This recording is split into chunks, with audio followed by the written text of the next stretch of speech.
Welcome you all guys. મેં કાલે એક મસ્ત વાત સાંભળી છે, એના ઉપર જ આપણે આજે થોડુંક ડિસ્કશન કરશું. ડિસ્કશન તો નહીં, પણ હું એક જ બોલું છું એટલે હું એના ઉપર થોડુંક બોલીશ. એ વાત એમ હતી કે મોટાભાગના લોકોને આપણને અત્યારે સવાલ થતા હોય છે કે આપણે સાચા ગુરુ કઈ રીતે શોધવા. મેં જે વાત સાંભળી એ પર્ટિક્યુલર ગુરુ અને શિષ્યના રૂપમાં હતી, પણ આપણે એને ઘણી બધી મોટી પરિપ્રેક્ષમાં આપણે એને કનેક્ટ કરી શકીએ, એ ટાઈપની આ વાત છે. તો મેં જે વાત સાંભળી અને આપણે કઈ કઈ જગ્યાએ વસ્તુ કનેક્ટ કરી શકીએ એ બંનેને સાથે મળીને વાત કરશું. હવે એમાં એવો સવાલ હતો એક વ્યક્તિને પૂછાય છે કે આપણે સાચા ગુરુ કઈ રીતે શોધવા. અત્યારે આટલો બધો જમાનો જે ફેક માણસોનો છે, જ્યાં જોઈએ ત્યાં બધું ખોટું થઈ રહ્યું છે, ત્યારે સાચા ગુરુ આપણે કઈ રીતે શોધવા. અને આ સવાલના જવાબમાં એ વ્યક્તિ એવો જવાબ આપે છે, એટલો હ્યુમરસ, એટલે કે એટલો વ્યંગાત્મક અને એટલો ડીપ કે તમે જાણીને ચોંકી જશો કે આટલી સિમ્પલ વસ્તુ કઈ રીતે હોઈ શકે કોઈ માણસનું અથવા તો કોઈ પ્રોબ્લેમનું સોલ્યુશન. જવાબ એવો આપે છે કે જો તમારે સાચા ગુરુ શોધવા હોય તો તમે સાચા શિષ્ય બની જાઓ. કેટલો આમ ડીપ આન્સર છે. હવે તમે જ વિચારો, આનું આખું આપણે થોડુંક એનાલિસિસ કરીએ કે સાચા શિષ્ય હોય, બરાબર, એ જ વ્યક્તિ સાચા ગુરુને એટ્રેક્ટ કરી શકે. હવે તમે અત્યારે માર્કેટની અંદર જે કંઈ પણ આ જોવો છો, મેં જે વાત સાંભળેલી છે 50 થી 60 વર્ષ પહેલાની વાત છે, એટલે ફક્ત ત્યાં ગુરુ અને શિષ્યનું છે એક્ઝામ્પલ લીધેલું.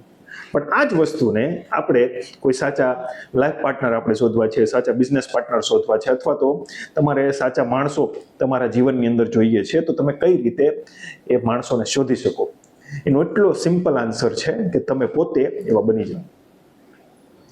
એટલે તમારી આસપાસ જે માણસો આવશે એ તમને જે સાચા હશે એ જ આવશે. અને આમાં એક બીજી પણ એ વાત છે કે માણસો તમને કદાચ છેતરી જાય તો, પણ બને ત્યાં સુધી, પણ મને લાગે છે ત્યાં સુધી આવું ક્યારેય બનતું નથી. તમે સાચા હો તમારી રીતે, માણસો તમારો ફાયદો ઉઠાવવાની કોશિશ કરશે, બધું જ કરશે, પણ તમે એ વસ્તુ પામી જાઓ છો અને તમે તેમાંથી નીકળી પણ શકો છો જો તમારામાં પ્રેઝન્સ ઓફ માઇન્ડ હોય અને તમારામાં એ વ્યક્તિ પ્રત્યે એટેચમેન્ટ થવાની કેપેસિટી, તમારી પર્સનાલિટી સાથે, તમારા વ્યક્તિત્વ સાથે વ્યક્તિને અટેચ કરવાની તમારી કેપેસિટી ના હોય તો તમે એ વ્યક્તિથી અલગ પણ થઈ શકશો. પણ મેઇન વાત આપણે જે કરવાની છે કે તમે પોતે કેપેબલ એટલા બની જાઓ, તમે લાયક એટલા બની જાઓ, તો તમે સારા માણસોને, સાચા માણસોને આકર્ષિત કરી શકશો તમારા માટે. હવે આ વાત ગુરુના સંદર્ભમાં આપણે કરીએ, ગુરુ શિષ્યના સંદર્ભમાં, કે જે કાંઈ પણ ખોટા ગુરુઓ બધા માર્કેટમાં છે અથવા તો ત્યારે હતા, અને ઘણા સમયથી, આજથી ચાલુ આવે છે એવું નથી, ઘણા સમયથી, હજારો વર્ષોથી પાખંડની પરંપરા ચાલી આવે છે. જેટલા પણ ખરાબ પ્રકારના ગુરુઓ છે અથવા તો જે લોકો અંધશ્રદ્ધા છે, જે પાખંડમાં માને છે, આ બધું કરાવે છે કોણ? એની પાસે એના શિષ્યો એ જ કરાવે છે ને. કે ગુરુ તો હાથમાં ઝંડો લઈને નથી નીકળી જતા કે તમે બધા મારી પાસે આવો, મારી પાસે આવો. શિષ્યો જ એની પાસેનું, એની પાછળનું બધું વ્યવસ્થા હોય, જે સંચાલન કરતા હોય, એ લોકો જ કરતા હોય છે. અને આની અંદર બહુ સરસ એવું એક્ઝામ્પલ આવે છે. હવે હું તમને આખી વાત કહી દઉં કે આ સંદર્ભ ક્યાંનો છે.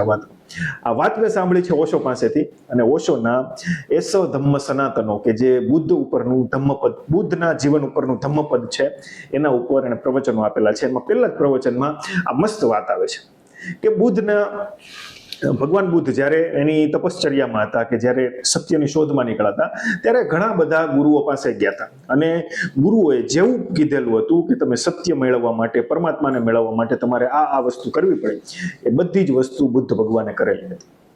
અને છતાં પણ, અને એના ઉપર કોઈ એવો ઇલ્ઝામ પણ લખી શકે એમ નહોતું કે તમે આ વસ્તુ બરોબર કરી નથી એટલે તમને સત્ય નથી મળતું, પરમાત્મા નથી મળતા. ત્યારે બધા જ ગુરુઓ થાકી જાય છે અને ભગવાન બુદ્ધને એમ કહે છે કે નહીં, અમને આટલી જ ખબર હતી, આની પાછળ અમને, આની આગળ શું કરવું એમને ખબર નથી.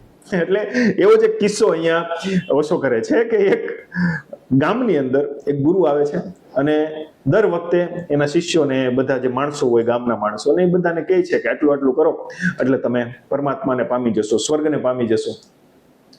અને મોટા ભાગે લોકોને એટલી ફુરસત હોતી નથી કે જે ગુરુ લોકો કહે એવું કરવાની.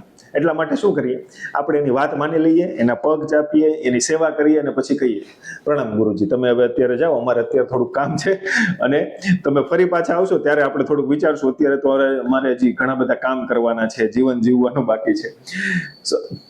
બરાબર. એટલે આ રીતના કન્સેપ્ટ ચાલે છે. અને આ ભાઈ જે હોય, ગુરુ જે છે, એ મોટા ભાગનું અત્યાર સુધીનું કામ ચાલતું હતું, પણ એક ગામની અંદર એને તકલીફ પડી જાય છે, એની બધું ગડબડ થઈ જાય છે. એક વ્યક્તિ એવો આવે છે કે ગુરુ જે કે આ કરવાનું છે તો તમને મળી જશે પરમાત્મા.